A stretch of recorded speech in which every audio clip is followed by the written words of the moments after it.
Tila inabswelto ng 18 nagpakilalang bagman si Senator Loren Legarda na sinabi nila noon na tumanggap din ng mali-maletang pera. Giit ngayon ng mga bagman, nagkamali lang sila at hindi raw pala kasama si Legarda. Narito ang aking frontline report.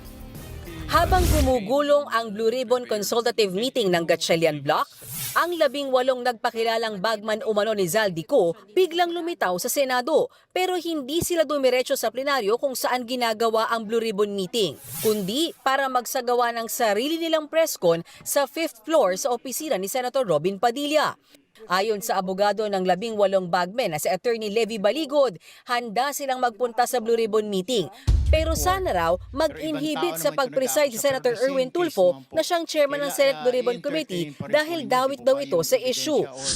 We are worried but we are not scared that Mr. Erwin Tulfo, inaakusahan siya pero siya rin ang mag-iimbestiga at eventually siya rin ang magdedesisyon. He is the accused or respondent, so to speak, but he is the investigator and the judge rolled into one. We don't expect Mr. Erwin Tulfo to admit his guilt. And therefore, by human nature also, it is predictable that he will cite all of us as liars. And pursuant to his power as chairman of the committee, and that is debatable, he can cite us in contempt, he can punish us, and he can send us to jail. Buwelta ni Senator Erwin, handa siyang mag-inhibit sa mga susunod na hearing. Pero tingin niya, mukhang PR at optics lang daw ang pagpunta ng 18 bagmen umano niko sa Senado. Well, it makes us question their credibility at kanila pong motibo. Pumunta po sila dito pero ayaw naman po nilang bumaba dito sa meeting po na ito. Parang ito po isang kanila po ang press release. Kaya tanong ni Acting Senate President at Senate President Pro Tempore Win Gatchalian, why all the drama? Nandito na sila eh. Sana pumunta na lang sila dito. Why all the drama of pupunta pa doon, may press con? Nandito na sila. This is the best venue to tell the truth. Bago ang Blue Ribbon Consultative Meeting ng Gatchalian Block, nagpadala ng sulat si Senator Alan Peter Cayetano sa abogado ng 18 bagmen. Ang sabi niya, hindi notarized ng opisina ni Senator Pia Cayetano o Rodante Marcoleta ang pagdinig ngayong araw. Pinaalalahanan naman ni Cayetano sila Baligod na ang mga imbitasyon sa pagdinig ng Blue Ribbon ay dapat na manggaling lang sa opisina ni Senator Pia Cayetano na kinikilala nilang chairman ng komite at Senator Marcoleta na kinikilala nilang chairman ng subcommittee. Binalaan din ni Cayetano ang mga bagmen umano na mag-ingat sa pagdinig ng Blue Ribbon ngayon sa ilalim ni Senator Tulfo.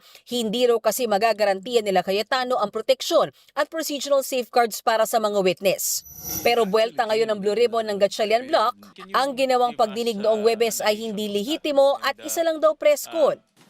It was conducted outside established Senate rules and institutional processes. Simply put, it was not a legitimate Blue Ribbon committee hearing.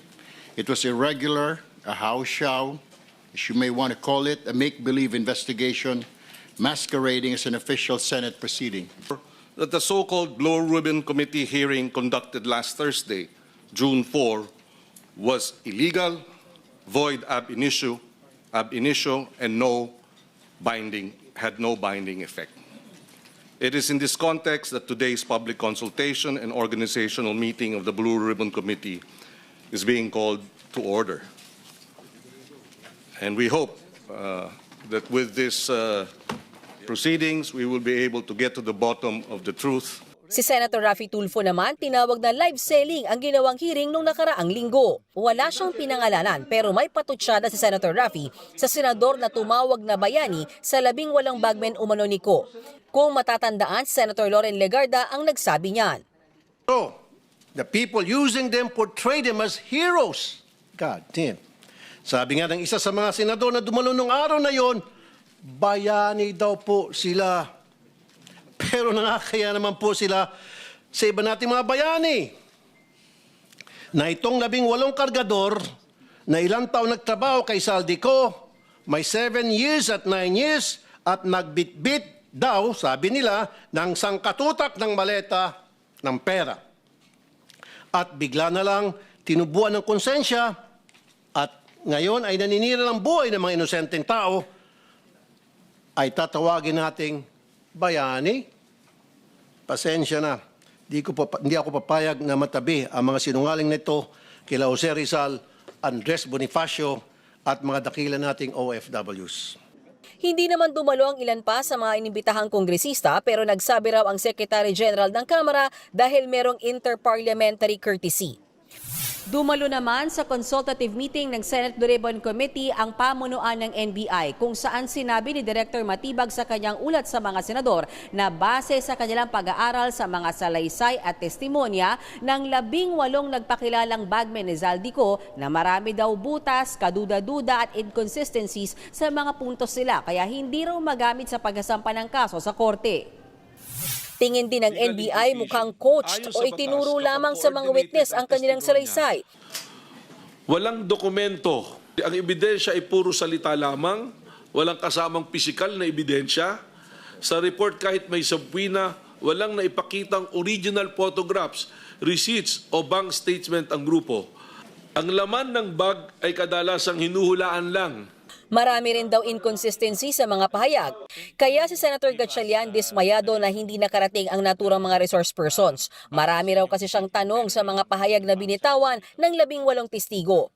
Nakakadismaya po dahil kung alam ng mga invited guests, particularly po yung 18 bodyguards, na sa loob ng kanilang puso ay alam nila ang katotohanan, dapat pumunta ho sila dito. Kanina nga, binawi ng kampo ng mga bagmen umano ang pagkakadawit ni Senator Legarda sa pagtanggap ng mali-maletang may laman umanong pera. So ang maalala namin, sir, with due respect, pasensya na, sabi, wala kaming nakitang maleta na nakapasok doon sa gate. As I said, we are man enough to admit a mistake and brave enough to rectify it. Dagdag pa ni Baligod, pwedeng magsampa ng kasong perjury ang senadora sa mga bagmen dahil sa pagkakamaling yan. Sa kabila niyan, muli naman idiniin ng 18 bagmen si Senator Mark Villar. Pero ang anak mismo ni Senator Lore na si Congressman Leandro Leviste sumulat kay Senator Erwin Tulfo na kinikilala niya ang Blue Ribbon hearing ng Gatchalian Block. Gusto rin daw niyang makipagtulungan. Sinubukan namang sunduin ang mga bagmen sa opisina ni Senator Padilla pero hindi sila tumugon.